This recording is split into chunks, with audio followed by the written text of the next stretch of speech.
Cholesterol and the ketogenic diet, a problem and solution. The keto diet and cholesterol. Much of what most people understand about good and bad cholesterol is completely misunderstood. Cholesterol isn't the main benefactor of the ketogenic diet, but something far more sinister is. Watch this video to the very end to find out what it is. Until now, doctors and medical professionals warned patients about eating high-fat foods for fear of increasing cholesterol levels, which then would undoubtedly lead to heart disease and other metabolic issues like diabetes. Only humans and animals produce cholesterol, which means humans get about 25% of their cholesterol from their diet through animal proteins. Plants, on the other hand, are naturally cholesterol-free. Here are 3 reasons why the ketogenic diet helps cholesterol, and why cholesterol isn't the main problem when it comes to cardiovascular and heart problems. Number 1, the cholesterol myths and truths. First, we need to get a better understanding of the whole cholesterol fiasco. There are 3 myths to bust. 1. Cholesterol isn't harmful. The human body produces 75% of the necessary cholesterol supply, and the other 25% is ingested. 2. Cholesterol doesn't just float around in the bloodstream, causing plaque and heart disease. 3. A cholesterol panel is a lipid panel. Cholesterol isn't even an interest, it's the type of vehicle in which cholesterol travels that can wreak havoc on the cardiovascular system. And then there are 7 important truths to keep in mind. 1. When a lipid panel is drawn, doctors are looking for the numbers and sizes of the cholesterol carriers called lipoproteins, not the cholesterol itself. 2. HDL, good, LDL, bad, and VLDL, ugly, are the vehicles, like cars, for cholesterol. 3. These vehicles or particles move the cholesterol around to the parts of the body where it's needed. 4. The HDL, high-density lipoprotein, is deemed the good one, because it's responsible for returning any leftover LDL cholesterol vehicles to the liver to be recycled or sent down the poop chute. 5. HDL has anti-inflammatory properties and assists the immune system. 6. The LDL, low-density lipoprotein, isn't so good. These guys are slow and tend to get stuck in the arteries, which enables plaque to build up. The LDL value calculates the number and the size of these lipoprotein vehicles in the blood. An overabundance of smaller LDL vehicles can cause problems akin to a traffic jam.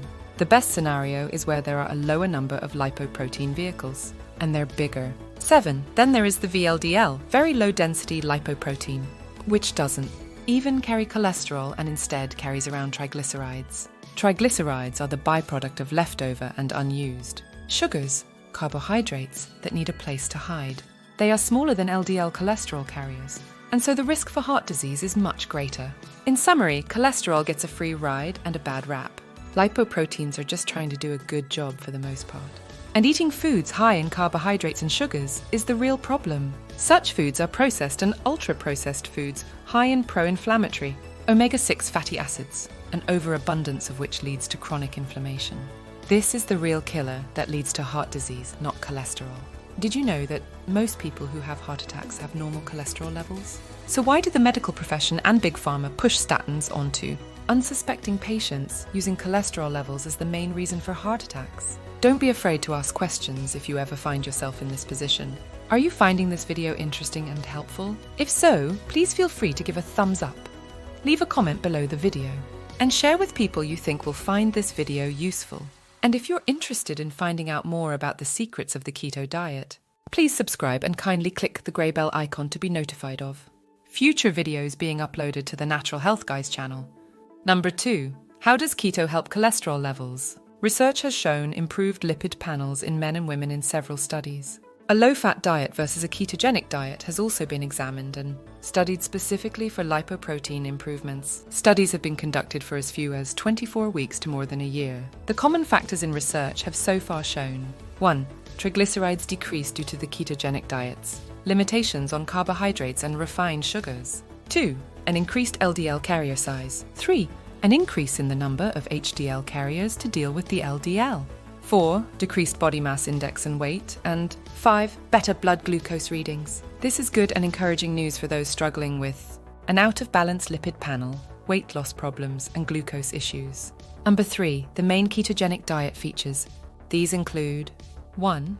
The ketogenic diet is based on getting the correct number of macronutrients, protein, healthy fats, and carbohydrates to maximize results and maintain a state of ketosis. 2. It's all about balance, getting adequate protein and healthy fats, and limiting carbohydrates to 20 to 50 grams each day. 3. Individual numbers vary based on goals and other factors. 4. Go ahead and eat the unprocessed bacon and savor that unprocessed cheese. They aren't forbidden, they just have to be natural unprocessed food. 5. Another reason why the healthy unprocessed bacon and cheese diet is okay to eat is because humans need to balance electrolytes in the blood. 6.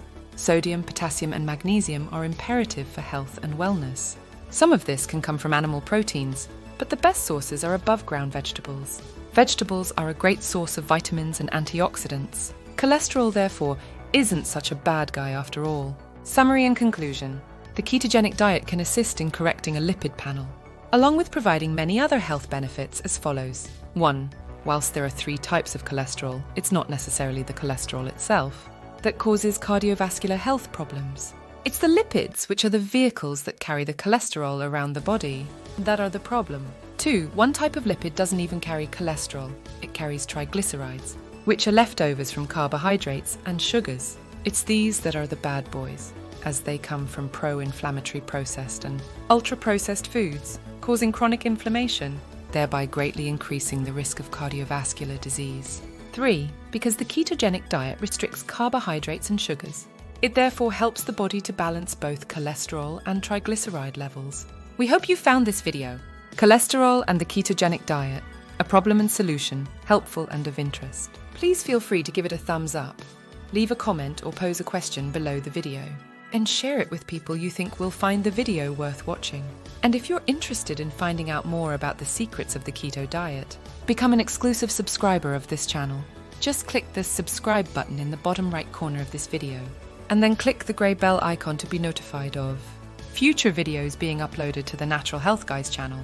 Plus, check out other videos in this series by clicking on the end screen coming up. And finally, many thanks for watching.